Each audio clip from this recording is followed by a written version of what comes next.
कहानी की शुरुआत में ही हम कहानी के मेन कैरेक्टर एसन को देखते हैं। वो पेरिस के लूवर म्यूजियम में अस्थायी तौर पर क्लीनर की नौकरी करता है। दिन में जब सारे लोग घूम फिर कर चले जाते हैं, तब रात में वो म्यूजियम साफ करने आता है। इस वजह से उसे म्यूजियम में रखी कीमती एंटीक चीजों को बहुत करीब से देखने का मौका मिलता है। बाकी दिनों की तरह आज भी म्यूजियम साफ करते वक्त उसकी नजर एक मोतियों से जड़े नेकलेस पर टिक जाती है। तभी पास से एक सहकर्मी कहता है, ये रानी का नेकलेस है, अगले हफ्ते इसे नीलामी में रखा जाएगा। उस नेकलेस की कीमत इतनी ज्यादा होती है कि वो लोग 1000 साल की सैलरी देकर भी उसे खरीद नहीं सके। खैर, समय कम होने की वजह से एसन वापस अपने काम में लग जाता है। अगले दिन वो अपनी पत्नी क्लेयर से मिलता है और बेटे के भरण पोषण के लिए कुछ पैसे देता है। दरअसल किसी वजह से एसन और उसकी पत्नी अलग रहते हैं। एसन क्लेयर से कहता है कि वो अपने बेटे से मिलना चाहता है। तब क्लेयर बताती है कि वो शनिवार को रात 8 बजे बेटे से मिल सकता है। बेटे से मिलने की इजाजत मिलने पर एसन काफी खुश हो जाता है। इसके बाद वो एक फ्लैट में विंसेंट नाम के आदमी से मिलने जाता है। एसन ने उससे कुछ पैसे उधार लिए थे, लेकिन समय पर वापस न कर पाने की वजह से जैसे ही विंसेंट उसे देखता है, वो एसन को मारना शुरू कर देता है। वो एसन को बिल्डिंग से नीचे फेंक देने की भी धमकी देता है। तभी एसन उसे एक प्रपोजल देता है और कहता है कि उसके पास एक ऐसा आइडिया है जिससे वो लोग करोड़ों रुपए कमा सकते हैं। ये सुनकर विंसेंट और उसके लोग थोड़ा नरम पड़ जाते हैं। फिर एसन उन्हें बताता है कि जिस म्यूजियम में वो काम करता है, वहाँ रानी मारिया का एक बेहद कीमती नेकलेस रखा हुआ है, जिसे अगले शुक्रवार नीलामी में रखा जाएगा। लेकिन वो लोग उस नेकलेस को नीलामी से पहले ही चुरा लेंगे। एसन उन्हें प्रैक्टिकली समझाता है कि पूरे म्यूजियम में सीसीटीवी कैमरे लगे हुए हैं, लेकिन क्लीनिंग स्टाफ के लॉकर रूम में कोई कैमरा नहीं है। म्यूजियम में उनके आने जाने का रास्ता भी अलग होता है। इसके अलावा जो ऊंचे पद के लोग होते हैं, वो एसन जैसे क्लीनर्स पर ज्यादा ध्यान नहीं देते। इसी वजह से एसन विंसेंट, केविन और रूडी को क्लीनर बनाकर म्यूजियम के अंदर एंट्री दिलवाएगा। प्लान के मुताबिक विंसेंट और केविन सबसे पहले गार्ड्स को मारकर उनका भेस बदल लेंगे, जबकि रूडी अंदर जाकर कंट्रोल रूम के सारे कैमरे बंद कर देगा। जैसे ही कंट्रोल रूम के कैमरे बंद होंगे, पुलिस के पास अलर्ट चला जाएगा और पुलिस 7 मिनट के अंदर वहां पहुंच जाएगी। इसलिए उन्हें भी इन 7 मिनटों के अंदर ही अपना काम पूरा करके भागना होगा। इसी वजह से बाहर एक गाड़ी भी तैयार रखी जाएगी ताकि वो लोग आसानी से फरार हो सकें। प्लान पूरी तरह से तैयार होने के बाद वो लोग शुक्रवार का इंतजार करने लगे हैं। शुक्रवार को नीलामी का आयोजन आधिकारिक तौर पर शुरू होता है। देश विदेश से कई अमीर लोग उस नेकलेस को खरीदने आते हैं। उन्हीं लोगों के बीच छद्मवेश में मिस्टर पॉल नाम की एक नकली आईडी बनाकर एसन भी उस नेकलेस को खरीदने वहां पहुंचता है। दूसरी तरफ विंसेंट, केविन और रूडी भी क्लीनर का भेस बनाकर अंदर घुस जाते हैं और किसी को भी उन पर शक नहीं होता। प्लान के मुताबिक विंसेंट और केविन दोनों गार्ड्स को मारकर उनकी जगह संभाल लेते हैं और रूडी को ग्रीन सिग्नल दे देते हैं। तभी रूडी कंट्रोल रूम में जाकर ऑपरेटर को मार देता है और सारे सीसीटीवी कैमरे बंद कर देता है। इसके बाद वो एसन को मैसेज करके इसकी इन्फॉर्मेशन दे देता है। उधर नीलामी में उस नेकलेस की बोली सबसे ज्यादा 42 मिलियन तक पहुंच चुकी होती है और ये कीमत खुद एसन नहीं लगाई होती है। लेकिन समय बचाने के लिए वो अचानक 60 मिलियन की बोली लगा देता है ताकि कोई और उस नेकलेस की कीमत बोलने की हिम्मत न कर सके। एसन के इतने ज्यादा दाम बोलने के बाद भी किसी को उस पर शक नहीं होता, क्योंकि उसकी फेक प्रोफाइल में उसकी कुल संपत्ति 576 मिलियन दिखाई गई होती है। इसी बीच 2 मिनट बीत चुके होते हैं। रूडी तेजी से बाहर खड़ी गाड़ी में जाकर बैठ जाता है, जबकि एसन नीलामी ऑफिसर के साथ वॉल्ट रूम की तरफ जाता है। वहाँ पहले से ही विंसेंट और केविन गार्ड के भेस में ड्यूटी पर खड़े होते हैं। नीलामी ऑफिसर एसन से कहता है कि पूरा पेमेंट करने के बाद ही उसे नेकलेस मिलेगा। इसके जवाब में एसन कहता है कि वो पेमेंट करने से पहले एक बार नेकलेस को हाथ में लेकर देखना चाहता है, क्योंकि इसके पीछे वो बहुत बड़ी रकम खर्च कर रहा है। नीलामी ऑफिसर वॉल्ट का लॉक खोल देता है और एसन को नेकलेस देखने देता है। जैसे ही एसन नेकलेस को हाथ में लेता है, विंसेंट और केविन अचानक उन पर झपट पड़ते हैं। वो दोनों एसन समेत वहां मौजूद बाकी 2 ऑफिसर के हाथ पैर बांध देते हैं और नेकलेस लेकर वहां से फरार हो जाते हैं। असल में विंसेंट और उसके साथियों ने प्लान किया था कि वो एसन को धोखा देकर नेकलेस खुद ही लेकर फरार हो जाएंगे, लेकिन उनका ये प्लान कामयाब नहीं हो पाता। तेजी से गाड़ी चलाते वक्त उनका एक्सीडेंट हो जाता है और आखिरकार वो पकड़े जाते हैं। पुलिस नेकलेस भी बरामद कर लेती है। इधर पुलिस की डिटेक्टिव ब्रांच का कैप्टन म्यूजियम पहुंचकर एसन से पूछताछ करता है, क्योंकि एसन की कंपनी का नाम उसने पहले कभी नहीं सुना होता है, जिससे उसे थोड़ा शक होता है। लेकिन म्यूजियम की अथॉरिटी एसन का साथ देते हुए कहती है कि उसने तो नेकलेस को प्रोटेक्ट करने की कोशिश की थी। इसी बीच कैप्टन के पास कॉल आता है कि अपराधी पकड़े जा चुके हैं और नेकलेस भी रिकवर हो चुका है। इसके बाद कैप्टन नेकलेस को लैब में भेजने का आदेश देता है ताकि ये कंफर्म किया जा सके कि वो असली है या नहीं। एसन पर शक करने का कोई ठोस कारण न मिलने की वजह से कैप्टन उसे सिर्फ रूटीन चेकिंग के बाद छोड़ देता है। इसके बाद एसन वहां से निकल जाता है और रात में दोबारा क्लीनर बनकर म्यूजियम लौट आता है। क्लीनिंग खत्म करने के बाद वो डस्टबिन का कचरा इकट्ठा करके बाहर आता है और उसी कचरे के बीच से असली नेकलेस निकाल लेता है। फिर वो नेकलेस को लेकर हंसता हुआ वहां से चला जाता है। दरअसल पिछली रात जब विंसेंट और केविन उस पर झपट पड़े थे, उसी वक्त एसन ने अपनी जेब में रखे नकली नेकलेस से असली नेकलेस को चुपचाप बदल लिया था। बाद में उसने असली नेकलेस को म्यूजियम के एक डस्टबिन में फेंक दिया था ताकि अगली रात क्लीनिंग के दौरान वो आसानी से उसे वापस हासिल कर सके। एकदम परफेक्ट प्लान है ना? लेकिन ये प्लान एसन ने एक ही दिन में नहीं बनाया था, बल्कि वो पिछले 25 सालों से इस नेकलेस को पाने की प्लानिंग कर रहा था। मगर ऐसा क्यों? ये जानने के लिए हमें 25 साल पीछे जाना होगा। उस वक्त एसन के पिता बाबा कार पेलेग्रिनी फैमिली में ड्राइवर की नौकरी किया करते थे और रानी का ये नेकलेस दरअसल पेलेग्रिनी फैमिली की ही संपत्ति था। एसन के पिता बेहद ईमानदार इंसान थे और पूरी श्रद्धा और ईमानदारी से अपनी जिम्मेदारी निभाते थे। एक दिन मिसेज पेलेग्रिनी एसन के पिता से कहती हैं कि उनके होम लाइब्रेरी में बहुत सारी किताबें हैं, वो चाहे तो पढ़ने के लिए किताबें ले जा सकते हैं। इसी वजह से एसन के पिता एसन के लिए आर्सन लुपिन नाम की एक किताब ले आते हैं। कुछ दिनों बाद ही मिस्टर पेलेग्रिनी एसन के पिता पर नेकलेस चोरी का इल्जाम लगा देते हैं। इस झूठे आरोप की वजह से एसन के पिता को जेल जाना पड़ता है। इसके बाद एक दिन छोटा सा एसन जेल में अपने पिता से मिलने जाता है। वहाँ वो देखता है कि अपमान सहन न कर पाने की वजह से उसके पिता ने फांसी लगाकर सुसाइड कर लिया होता है। यहीं से एसन के अंदर उस नेकलेस को हासिल करने की एक अजीब और जिद्दी आग जल उठती है। 25 साल इंतजार करने के बाद करीब 1 हफ्ते पहले ही एसन को न्यूज से पता चलता है कि वो नेकलेस बरामद कर लिया गया है और अब उसे लूवर म्यूजियम में रखा गया है। साथ ही ये भी खबर होती है कि 1 हफ्ते बाद उस नेकलेस की की नीलामी होने वाली है। यही वजह थी कि एसन ने प्लान बनाकर म्यूजियम में क्लीनर की नौकरी ली और साथ ही अपने लिए एक फर्जी बिजनेस प्रोफाइल भी तैयार कर ली। यहाँ तक कि विंसेंट से पैसे लेना भी एसन के प्लान का ही हिस्सा था। दरअसल वो सिर्फ उनकी मदद पाने के लिए ही पैसे उधार लेने का बहाना बनाता है और सबसे आखिर में नीलामी से पहले एसन अपने दोस्त बेंजामिन से बिल्कुल वैसा ही दिखने वाला एक नकली नेकलेस बनवा लेता है। इसी तरह एक परफेक्ट प्लानिंग के जरिए आखिरकार असली नेकलेस एसन के हाथ लग जाता है। उधर इस केस के एक और इंचार्ज इंस्पेक्टर यूसुफ को लैब से कॉल आता है कि जो नेकलेस उन्होंने बरामद किया था वो नकली है। ये सुनते ही वो परेशान हो जाता है। तभी उसकी नजर डेस्क पर रखी आर्सेन लुपिन की एक किताब पर पड़ती है, क्योंकि ठीक उसी किताब की कहानी की तरह ही पिछली रात चोरी हुई थी। यूसुफ समझ जाता है कि चोर जरूर आर्सेन लुपिन से ही प्रेरित है। इधर सीन शिफ्ट होता है और अगले दिन एसन को दिखाया जाता है, क्योंकि वो दिन शनिवार होता है और आज उसे अपने बेटे से मिलने जाना होता है। एसन अपने बेटे से मिलता है और उसे घुमाने बाहर ले जाता है। वो अपने बेटे को वही आर्सेन लुपिन वाली किताब देता है जो उसके पिता ने 25 साल पहले उसे दी थी। दरअसल यही किताब एसन की जिंदगी बदलने वाली साबित हुई थी। इसके बाद हम देखते हैं कि एसन अपने दोस्त बेंजामिन से नेकलेस के बारे में बात कर रहा होता है। बेंजामिन नेकलेस को टेस्ट करने के बाद बताता है कि पेलेग्रिनी फैमिली ने इसके बारे में झूठ बोला था। उनका कहना था कि 25 साल पहले चोरी के बाद इस नेकलेस के डायमंड 7 अलग अलग देशों में बेच दिए गए थे और बाद में उन देशों से डायमंड वापस लाकर दोबारा जोड़ दिए गए। लेकिन जब बेंजामिन नेकलेस को चेक करता है तो ऐसा कुछ भी नहीं मिलता। नेकलेस शुरू से बिल्कुल वैसा ही है, किसी भी डायमंड पर एक भी खरोंच तक नहीं है। ये सुनते ही एसन को पूरा यकीन हो जाता है कि ये नेकलेस कभी चोरी हुआ ही नहीं था। इसका मतलब साफ था कि 25 साल पहले उसके पिता को झूठे केस में फंसाया गया था। तब एसन बेंजामिन से कहता है कि वो नेकलेस के सारे डायमंड निकाल दे।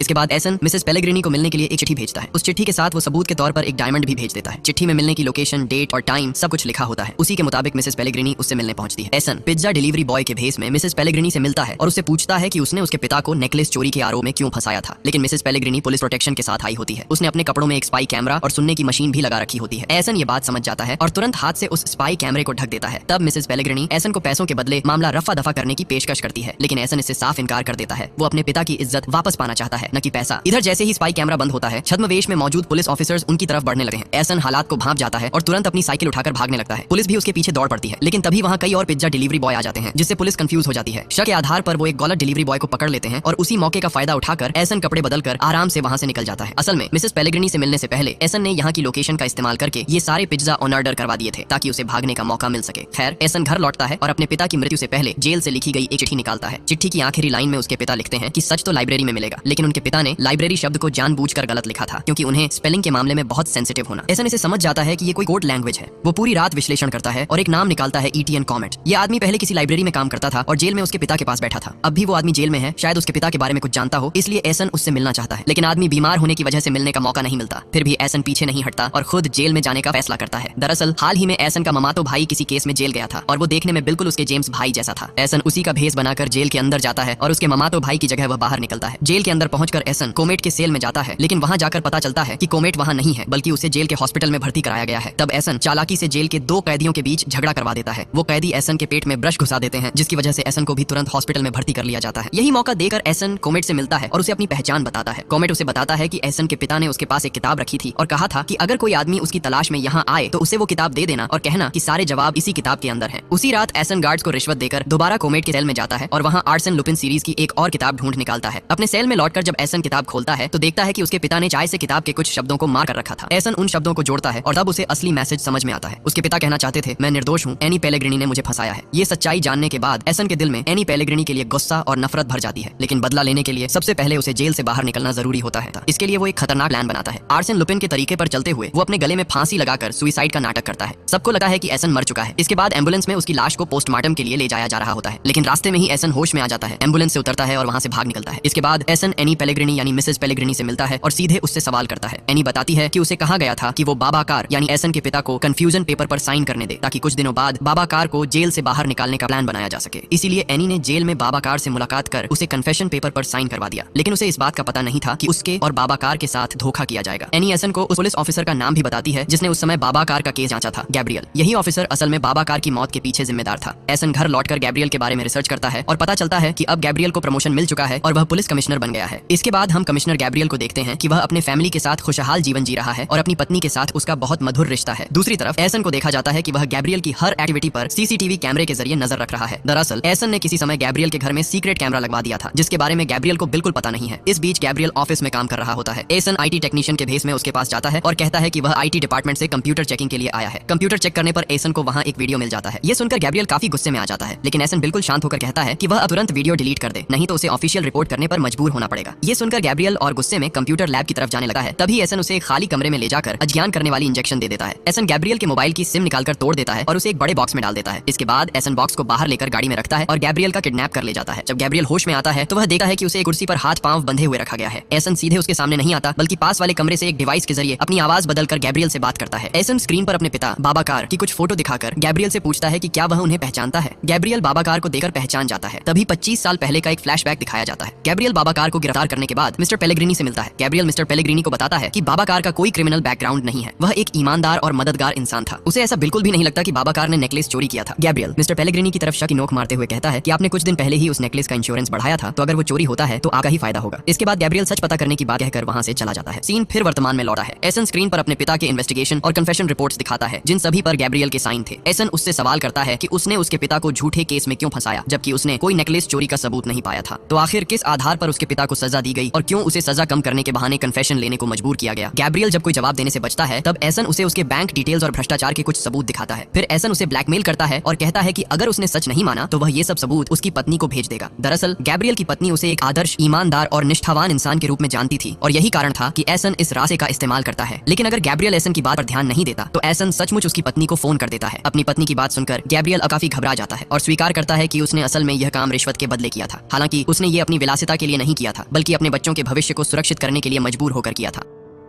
दूसरी तरफ डिटेक्टिव ब्रांच का वही कैप्टन बाबाकार के उस केस फाइल के साथ बैठा होता है। फाइल में कमिश्नर गैब्रियल का नाम भी लिखा होता है। तभी एक सहकर्मी आता है और बताता है कि कमिश्नर का किडनैप हो गया है। कमिश्नर के किडनैप होने की खबर सुनते ही थाना में हड़कंप मच जाता है। वे सीसीटीवी फुटेज चेक करते हैं और एसन को वहां देखते हैं, लेकिन वीडियो क्लियर न होने के कारण उसे पहचान नहीं पाते। कमिश्नर का मोबाइल भी बंद मिलता है, लेकिन इंस्पेक्टर यूसुफ बताता है कि कमिश्नर के मोबाइल में सिम के अलावा एक अलग चिप लगी है। इसके बाद वे तेजी से उस चिप को ट्रैक करते हैं और गैब्रियल के मोबाइल का लोकेशन पता कर लेते हैं। तुरंत ही सब लोग उसे बचाने के लिए निकल पड़ते हैं। दूसरी तरफ एसन एआई की मदद से गैब्रियल का डीप फेस बनाकर उसे ब्लैकमेल करता है और पूरी सच्चाई बताने के लिए धमकी देता है। एसन उसे चेतावनी देता है कि अगर उसने असली सच नहीं माना तो यह सच सभी के सामने खुल जाएगा। ये सुनकर गैब्रियल घबरा जाता है और कहता है कि बाबाकार के केस के बारे में उसे बस इतना ही पता था। वह एसन से रिक्वेस्ट करता है कि उसे छोड़ दिया जाए और इसके साथ ही वादा भी करता है कि एसन के बारे में वह किसी को कुछ नहीं बताएगा। एसन कहता है कि भले ही पुलिस पर पूरा भरोसा करना ठीक नहीं है, लेकिन फिर भी वह गैब्रियल पर भरोसा करके उसे छोड़ देता है। दूसरी तरफ पुलिस ऑफिसर्स उस ट्रैक की हुई लोकेशन पर पहुंचते हैं और उस बॉक्स को खोजते हैं। बॉक्स खोलने पर उन्हें वहां सिर्फ कमिश्नर का मोबाइल मिलता है। जब वे गाड़ी के ड्राइवर से पूछताछ करते हैं तो ड्राइवर बताता है कि उसे उबर से बुलाया गया था और उसे किडनैप के बारे में कुछ भी पता नहीं था। उसे सिर्फ इतना कहा गया था कि सिटी हॉल से कुछ चीजें लानी है। ये सुनकर इंस्पेक्टर यूसुफ कहता है कि कमिश्नर को किडनैप करके जरूर सिटी हॉल में रखा गया होगा, क्योंकि ये आर्सन लुपिन की तकनीक है सारे लोगों का ध्यान दूसरी तरफ हटाकर खुद बिल्कुल सबके नजदीक रहते हुए काम पूरा करना। यूसुफ फोर्स के साथ सिटी हॉल पहुंचता है, लेकिन उसके पहुंचने से कुछ सेकंड पहले ही एसन वहां से निकल चुका होता है। सिटी हॉल में प्रवेश करते ही पुलिस कमिश्नर गैब्रियल को सेफ और सही सलामत आती है। अगले सीन में देखा जाता है कि कैप्टन ऑफिसर सोफिया से बात करते हुए बिल्डिंग में प्रवेश कर रहे हैं। उन्हें समझ नहीं आता कि कमिश्नर को 4 घंटे तक किडनैप किए जाने के बाद भी वह किडनैप के बारे में कोई इन्फॉर्मेशन क्यों नहीं दे रहा और साथ ही किडनैपर ने उससे कुछ भी मांग क्यों नहीं की। यही चीज उनके लिए अजीब लग रही थी। इस दौरान इंस्पेक्टर यूसुफ कैप्टन को बुलाता है और कहता है कि उसे एक क्लू मिला है। वह बताता है कि नीलामी के दिन मिस्टर पॉल के नाम से जो व्यक्ति चोरी कर रहा था और कमिश्नर को किडनैप करने वाला था, असल में वही एक ही व्यक्ति था। इसके अलावा वह ये भी बताता है कि 25 साल पहले जब नेकलेस पहली बार गायब हुआ था, उस केस के इंचार्ज भी गैब्रियल ही थे। इसलिए उस घटना और हाल के कुछ दिनों में हुई घटनाओं का पूरा कनेक्शन साफ हो जाता है। दूसरी तरफ कमिश्नर गैब्रियल घर लौटकर सभी स्पाई कैमरों को ढूंढकर नष्ट कर देता है। फिर वह नहाने के लिए बाथरूम में जाता है। इस दौरान 25 साल पहले का एक फ्लैशबैक दिखाया जाता है। उस फ्लैशबैक में मिस्टर पेलेग्रिनी गैब्रियल को धमकी देते हुए बाबाकार को फंसाने के लिए मजबूर कर रहे थे। गैब्रियल को यह नहीं पता था कि इस वजह से बाबाकार सुसाइड कर लेंगे। इतने सालों बाद भी गैब्रियल इस घटना को लेकर बहुत दुखी और पछताया हुआ महसूस कर रहा था। स्नान के बाद जब वह बाहर आता है तो मिस्टर पेलेग्रिनी को फोन करता है और कहता है बाबाकार के बारे में आपसे एक जरूरी बात करनी है। मैदान में एक नया खिलाड़ी आ गया है और फिर वह फोन काट देता है। इसी समय गैब्रियल की पत्नी घर लौटी है और उसे सही सलामत देख खुशी से गले लगा लेती है। तभी अचानक टेबल पर रखा स्पीकर बज उठता है। स्पीकर में वही बातचीत सुनाई देती है जो अभी अभी गैब्रियल और मिस्टर पेलेग्रिनी के बीच हुई थी। गैब्रियल अपनी पत्नी से ये बात छुपाने के लिए जल्दी से स्पीकर को फर्श पर गिरा देता है और तोड़ देता है। सीन फिर शिफ्ट होकर एसन को दिखाता है। असल में यह स्पीकर एसन ने यहाँ पहले ही रखा था और इसके माध्यम से वह गैब्रियल और मिस्टर पेलेग्रिनी की फोन वार्ता सुनकर रिकॉर्ड कर चुका था। इसके बाद दिखाया जाता है कि एसन एक remote control drone mister Pellegrini के घर में भेजता है ताकि वह अंदर क्या हो रहा है यह पता कर सके। कुछ समय बाद ड्रोन मिस्टर पेलेग्रिनी के होम ऑफिस रूम में प्रवेश करता है। पूरा ऑफिस लेजर लाइट के जरिए सिक्योर किया गया था, इसलिए एसन बहुत सावधानी से ड्रोन को अंदर भेजता है। ड्रोन की फुटेज में कई डॉक्यूमेंट्स की फोटो ली जाती है, लेकिन ड्रोन वापस लाते समय वह किसी लेजर लाइट से टच कर जाता है जिससे अलार्म बज उठता है। मिस्टर पेलेग्रिनी और सभी गार्ड्स अलर्ट हो जाते हैं। गार्ड्स ड्रोन को पकड़ने के लिए दौड़ पड़ते हैं और एक समय पर ड्रोन दीवार से टकराकर गिर जाता है। ड्रोन के अंदर मिस्टर पेलेग्रिनी एक चिट्ठी पाता है है जिस पर लिखा होता है मैं तुम्हें छोड़ूंगा नहीं। अगले दिन सुबह कमिश्नर गैब्रियल नाश्ता कर रहे होते हैं। उसी समय एसन उनके सामने बैठ जाता है। गैब्रियल उसे देकर परेशान और गुस्से में हो जाता है। एसन फिर उसे ब्लैकमेल करता है। गैब्रियल गुस्से में कहता है कि वह एसन की मदद करेगा, लेकिन शर्त एक है, एसन उसे परेशान करना बंद करे। एसन उसकी बात मान लेता है। इसके बाद गैब्रियल बताता है कि फैबियन नाम का एक रिपोर्टर था जिसने मिस्टर पेलेग्रिनी पर इन्वेस्टिगेशन किया था और उसके गलत काम लगभग उजागर कर दिए थे, लेकिन आखिरी मौके पर मिस्टर पेलेग्रिनी ने उसे चारों तरफ से दबाव देकर रोक दिया और उसके रिपोर्टर करियर को भी खत्म कर दिया। गैब्रियल कहता है कि अब एसन को फैबियन से मिलना चाहिए क्योंकि वही अकेला इंसान है जो एसन की मदद कर सकता है। इसीलिए एसन घर लौटकर ऑनलाइन उस रिपोर्टर के बारे में गहराई से रिसर्च करता है। कुछ देर बाद वह खुद फैबियन से मिलने जाता है और मिस्टर पेलेग्रिनी को तबाह करने में उसकी मदद मांगता है, लेकिन फैबियन मना कर देता है। वह कहता है कि मिस्टर पेलेग्रिनी ने उसे इस कदर फंसा दिया है कि अब उसके लिए बाहर लोगों का सामना करना भी मुश्किल हो गया है। उसकी पूरी जिंदगी कोर्ट कचहरी और वकीलों के चक्कर में ही खत्म हो चुकी है। एसन उसे समझाने की कोशिश करता है और कहता है कि इस मामले में उसका और फैबियन का दुश्मन एक ही इंसान है। वह अपने पिता के साथ हुई पूरी घटना भी फैबियन को बता देता है। फिर भी फैबियन एसन को खाली हाथ वापस भेज देता है।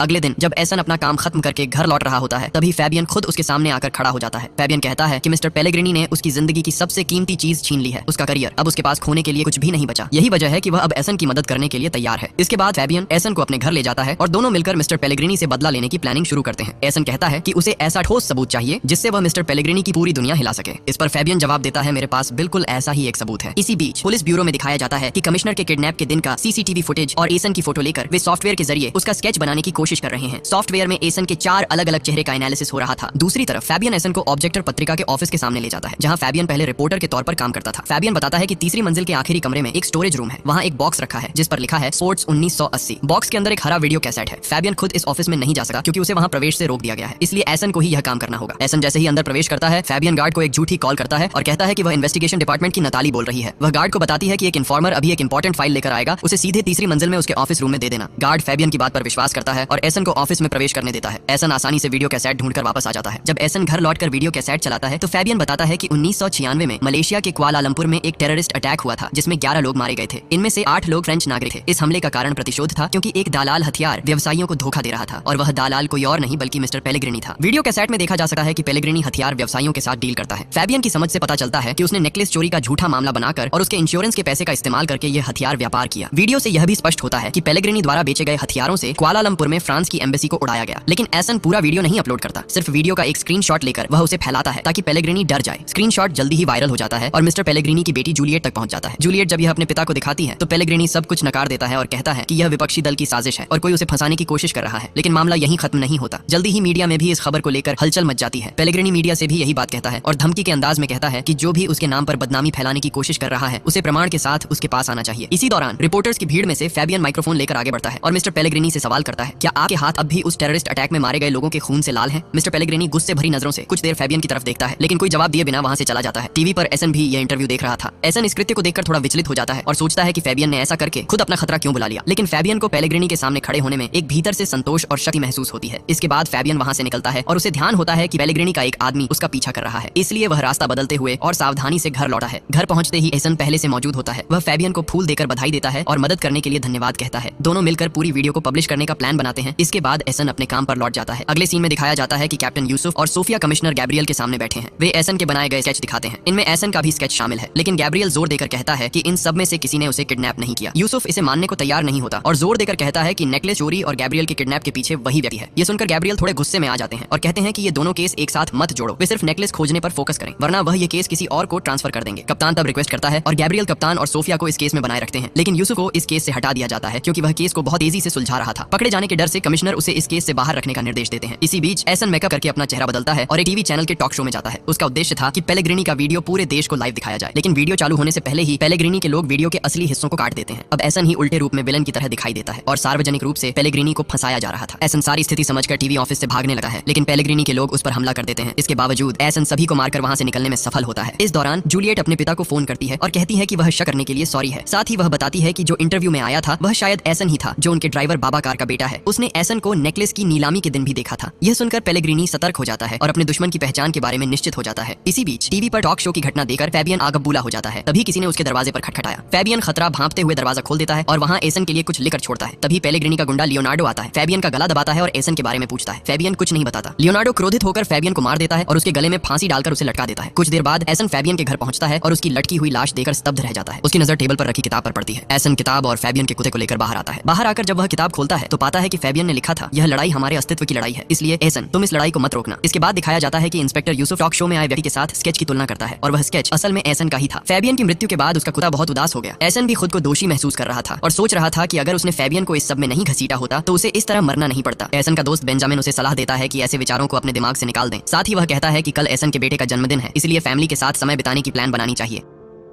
अगले दिन सुबह जब एसन अपने बेटे से मिलने जा रहा था तो वह महसूस करता है कि कोई उसका पीछा कर रहा है। यह वही व्यक्ति था जिसने फेबियन को मारा था। एसन उसके हाथ से बचने के लिए भागता है और अंततः अपनी पत्नी के घर पहुंच जाता है। एसन अपने बेटे को एक गिफ्ट बॉक्स देता है जिसमें आर्सन लुपिन जैसी ड्रेस, टोपी आदि थे। उसके पिता की तरह बेटा भी आर्सन लुपिन का फैन था, इसलिए यह गिफ्ट उसे बहुत पसंद आता है। एसन सभी से जल्दी तैयार होने के लिए कहता है और फिर फैमिली के साथ बाहर घूमने निकलता है। वे ट्रेन से एट्रेटे जा रहे थे जो आर्सन लुपिन की यादों से जुड़ा हुआ स्थान था। ट्रेन में फैमिली के साथ एसन का समय बहुत अच्छा गुजर रहा था। इस दौरान उसकी पत्नी क्लेयर उनके तीनों की एक सेल्फी लेती है। एसन जब सेल्फी देखता है तो झूम करके ध्यान देता है और पाता है कि उनकी पिछली सीट पर लियोनार्डो बैठा है। एसन नहीं चाहता था कि उसका फैमिली परेशानी में पड़े, इसीलिए वह लियोनार्डो का ध्यान भटकाने की कोशिश करता है। एसन पहले ट्रेन में सबके सामने अपने बेटे का जन्मदिन सेलिब्रेट करता है, फिर क्लेयर से कहता है कि वह देखे कि उसे कोई ड्रिंक चाहिए या नहीं और ट्रेन के पीछे की तरफ चला जाता है। लियोनार्डो उसके पीछे जाने लगा है। एसन ट्रेन की टिकरी को पार करते हुए उसकी चाबी चोरी कर लेता है। इसके बाद वह स्टोरेज केबिन की तरफ जाता है और लियोनार्डो को भी वहां जाने के लिए मजबूर करता है। स्टोरेज केबिन में दोनों के बीच हाथापाई शुरू हो जाती है। अंततः एसन लियोनार्डो को स्टोरेज में अटकाकर बाहर से ताला लगा देता है और अपने फैमिली के पास लौटता है। लेकिन थोड़ी ही देर बाद लियोनार्डो वापस आता है और फैमिली के बीच ही बैठ जाता है। यहाँ वह एसन के बेटे के साथ बातें शुरू कर देता है। इस स्थिति में लियोनार्डो से बचने के लिए एसन कप्तान को एक मैसेज भेजता है, मैं मिस्टर पॉल बोल रहा हूँ, मैं 2 मिनट में ले हरवे स्टेशन पहुंचूंगा। आपको 10 टाके की चाय, सिंगारा और समोसा खाने की दावत दी जाती है, ठीक है? याद दिला दूं, इस पॉल पहचान से ही मैंने नीलामी के दिन नेकलेस चोरी किया था। खैर, मैसेज देखकर कैप्टन तुरंत लोकल थाने को इन्फॉर्मेशन दे देता है। जब ट्रेन स्टेशन पर रुकती है, एसन अपनी पत्नी और बच्चे से कहता है कि वे पहले उतर जाएं और वह थोड़ी देर बाद आएगा। सभी उतर जाने के बाद लियोनार्डो एसन से कहता है कि वह चुपचाप उसके निर्देशों का पालन करे और उसके साथ जाए। एसन बिना किसी झमेला के लियोनार्डो के साथ ट्रेन से उतर आता है। ठीक उसी समय लोकल थाने की पुलिस उन्हें घेरे में ले लेती है, लेकिन ये पुलिस नहीं जानती थी कि पॉल वास्तव में कौन है, इसलिए वे संदेह के आधार पर लियोनार्डो को ही गिरफ्तार कर लेते हैं। लियोनार्डो की जेब में एक पिस्तौल और नेकलेस का एक डायमंड भी पाया जाता है। इससे साबित होता है कि पॉल असल में था। दरअसल ट्रेन से उतरने से पहले एसन ने चालाकी से लियोनार्डो की जेब में डायमंड डाल दिया था। खैर, एसन अब आराम से अपनी पत्नी और बेटे के साथ बीच किनारे घूम रहा था। उसके बेटे को थोड़ी स्पेस देकर वह साइड में घूम रहा था। इस बीच कैप्टन और सोफिया एट्रेटे जाने की तैयारी कर रहे थे। उन्होंने कमिश्नर गाब्रियल से रिक्वेस्ट मांगी। गाब्रियल हंसकर कहता है, वहाँ क्या देखोगे, लेबू का फलन? वही पॉल जिसे गिरफ्तार किया गया असल में कोई और है। उसके पास जो पिस्तौल मिली उसकी लाइसेंस वैध है और उसके जेब में डायमंड कैसे आया ये वह खुद भी नहीं जानता। कहते सुनकर कैप्टन फिर से हताश हो जाता है और सोचता है वो पॉल हरामी ने मुझे फिर से बेवकूफ बना दिया। इसी बीच एसन और क्लेयर आराम से घूमते हुए थे कि अचानक उन्हें याद आता है कि उन्होंने काफी समय से अपने बेटे को कहीं नहीं देखा। वे घबरा जाते हैं और बेटे को ढूंढने लगे हैं, लेकिन कहीं भी उसे नहीं मिलता। और कैसे मिलेगा, क्योंकि तब तक लियोनार्डो ने बच्चे को किडनैप कर लिया था। बेटे को न पाकर जब एसन निराश होकर खड़ा होता है, तभी पीछे से इंस्पेक्टर यूसुफ उसे लुपिन कहते हुए बुलाता है और इसी पल के साथ लुपिन का पहला सीजन यहीं खत्म होता है।